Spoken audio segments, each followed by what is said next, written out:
उत्तर प्रदेश के शामली जिले के कांधला कस्बे की रहने वाली आस्था जैन ने संघ लोक सेवा आयोग की सिविल सेवा परीक्षा 2025 में अखिल भारतीय स्तर पर 9वीं रैंक हासिल कर जिले का नाम पूरे देश में रोशन कर दिया।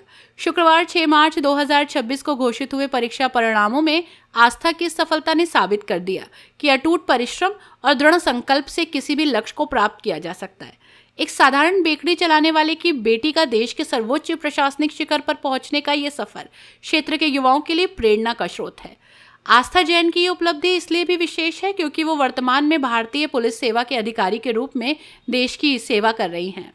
वर्ष 2023 की यूपीएससी परीक्षा में 131वीं रैंक प्राप्त करने के बाद वो इस समय हैदराबाद स्थित राष्ट्रीय पुलिस एकेडमी में कठिन प्रशिक्षण ले रही थी। पुलिस ट्रेनिंग की शारीरिक थकान और व्यस्त दिनचर्या के बावजूद आस्था ने अपने आईएएस बनने के सपने को ओझल नहीं होने दिया। उन्होंने बिना किसी बड़े कोचिंग संस्थान की सहायता लिए अपनी मेहनत और सधी हुई रणनीति के बल पर दूसरे प्रयास में यह मुकाम हासिल किया। इस गौरवपूर्ण सफलता के पीछे आस्था के पिता का लंबा संघर्ष और मध्यम वर्गीय परिवार का अटूट विश्वास रहा। उनके पिता कांधला कस्बे में एक छोटी सी कन्फेक्शनरी की दुकान चलाते हैं।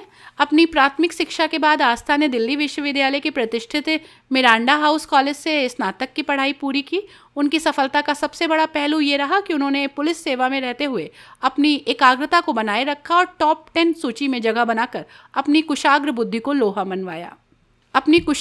का लोहा मनवाया।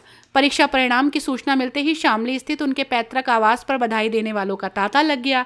पूरे कस्बे में जश्न का माहौल बना हुआ है। आस्था जैन की ऐतिहासिक जीत ये संदेश देती है कि सफलता किसी बड़े शहर या आधुनिक संसाधनों की मोहताज नहीं होती। एक छोटे से कस्बे की साधारण बेकरी से निकलकर शीर्ष प्रशासनिक सेवा तक का ये सफर आने वाली पीढ़ियों को ये विश्वास दिलाता रहेगा, यदि इरादे मजबूत हों तो सफलता का आकाश छूना असंभव नहीं है। ममता जैन। ममता जी, आपकी बेटी आज पूरे भारत में 9वें स्थान पर आई है जी। कैसा माहौल है? बहुत खुशी का माहौल है, बहुत अच्छा लग रहा है। आज हमारी गुड़िया का सपना था बचपन से ही डीएम बनने का। अच्छा। और उसने 3 साल लगातार प्रयास किया। अभी फर्स्ट अटेम्प्ट में वो आईपीएस आई थी, 131 रैंक आई उसकी, और सेकंड में 181 रैंक आई है, और अब 9वीं रैंक लाकर तो उसने बहुत ही अच्छा, हमारा माहौल बहुत अच्छा कर दिया यहाँ का। बहुत खुश है। क्या कार्य करते हैं आप? जी, हम दुकानदार हैं। हम कन्फेक्शनरी की दुकान है हमारी, और हम कस्बा कांधले में रहते हैं। इतना लंबा सफर कैसे तय किया? क्या उम्मीद से आपने अपनी बिटिया को आगे? बस अपनी बिटिया का पर विश्वास था, विश्वास से तय किया है।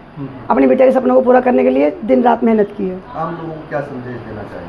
बस मैं यही कहना चाहूँगी कि जिस तरह हमने मेहनत करके अपने बच्चों को विश्वास करके बाहर निकाला, उनको पर विश्वास किया, ऐसे ही सबको विश्वास करें और अपनी बिटियाओं को बाहर निकालें पढ़ने के लिए। कितनी बिटियाँ हैं? जी, 3 बिटियाँ हैं। और बेटे? बेटा एक है। हाँ जी। क्या वो भी पढ़ाई करते हैं? हाँ जी, वो दिल्ली ड्यू में पढ़ रहा है वो। अच्छा। और आपकी दूसरी बेटी? मेरी दूसरी बेटी मैनेजर है, उसमें कंपनी में गुड़गांव में जॉब करती है। अच्छा। और तीसरी बेटी पुणे में है, वो डॉक्टरी की पढ़ाई कर रही है, MBBS की। क्या नाम है सर आपका? अजय कुमार जैन। अच्छा, काफ़ी भीड़ है आपके घर पर, खुशी का माहौल देखा जा रहा है, एक दूसरे को मिठाई खिलाई जा रही है, क्या पूरा मामला है? अब इस बार बेटे ने जो है आईएएस क्लियर किया है और 9 रैंक हासिल की है। अच्छा अच्छा।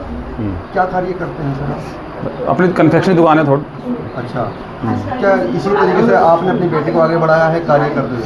मैं सभी समान मौका दिया है बच्चों को अपना आगे बढ़ने के लिए पूरा। अच्छा। हाँ। और कितने बच्चे हैं आपके साथ? 3 बच्चे और हैं। और अच्छा, वो क्या करते हैं?